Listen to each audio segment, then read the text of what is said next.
your mindset has to change, that I'm working with God. And so if I commit my work to him, he's going to cause my thoughts to become agreeable to his will. And the will of God always comes to pass. Always. Many times it may not come in your lifetime, but you started something. If you think about it, he's the God of Abraham, Isaac, and Jacob. One thing started with Abraham, it moved on to Isaac, it moved on to Jacob, it moved on to Joseph, it moved on to David, it moved on to Jesus, it moved on to us. Amen. And so God is always progressive.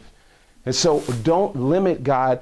Don't shun God out of your business. He will give you vision. So now my prayer moves from, okay, God, you gave me this idea, because it's an intrusive thought. Because how many of you know on our own, we're a little crazy. We're a little cray-cray, you know? We're a little crazy, you know, when it comes to our own ability. But whenever we associate God with us, he will give us the plan of action.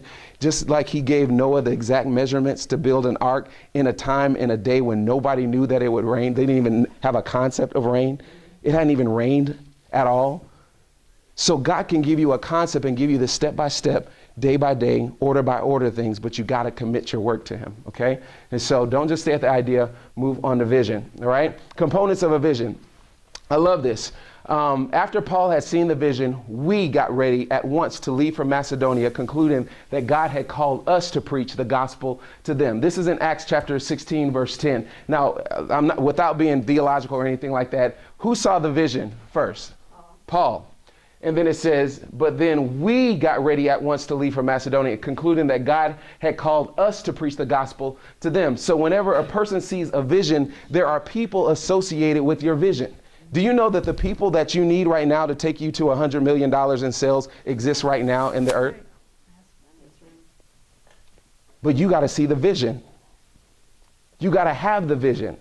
It's got to be a burning passion. It's got to be a burning desire on the inside of you that nothing can shake this vision. Nothing can take this out of my hand. Because if I'm at the point where I have this idea, but then somebody comes and tells me negative things, and then I don't know about this plan, I don't know if I heard God. No, it has to be so solid in your mind that nobody can take it out of your hand. Mm-hmm. No one can take it out of your hand. Yes, ma'am. So what is it when you're sleeping and you wake up because you dream about something like this and you write it down, mm-hmm. and then you're able to go back to sleep again, and then something else wakes you up and you write it down, mm-hmm. and then once you've written it down, you know, when you write things down, when you think about it or you hear about it, you don't write it down, you forget about it, mm-hmm. but you wrote it down and you get up and you read it and you put it into action. Someone gives you something negative about mm-hmm. it and you keep going forward with it. Mm-hmm. What is that?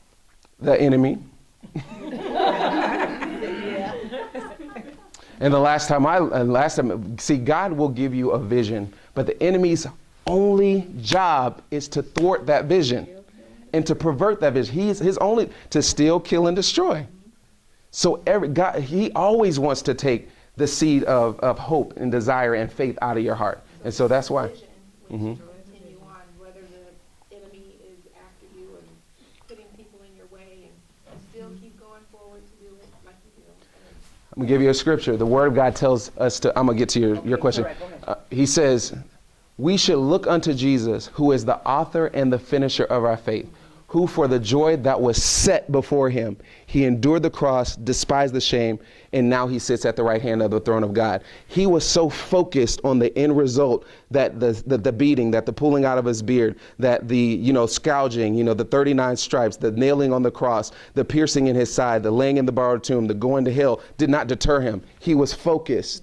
And the Bible tells us to look unto Jesus, who is the author and the finisher of our faith, who for the joy that was set before him, he had the vision. And so when God gives you the vision, focus on the vision. All right. No problem. Go ahead. What is the scripture? I don't know the landing place.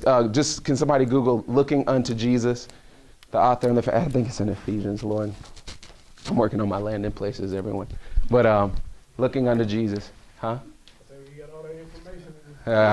Go ahead.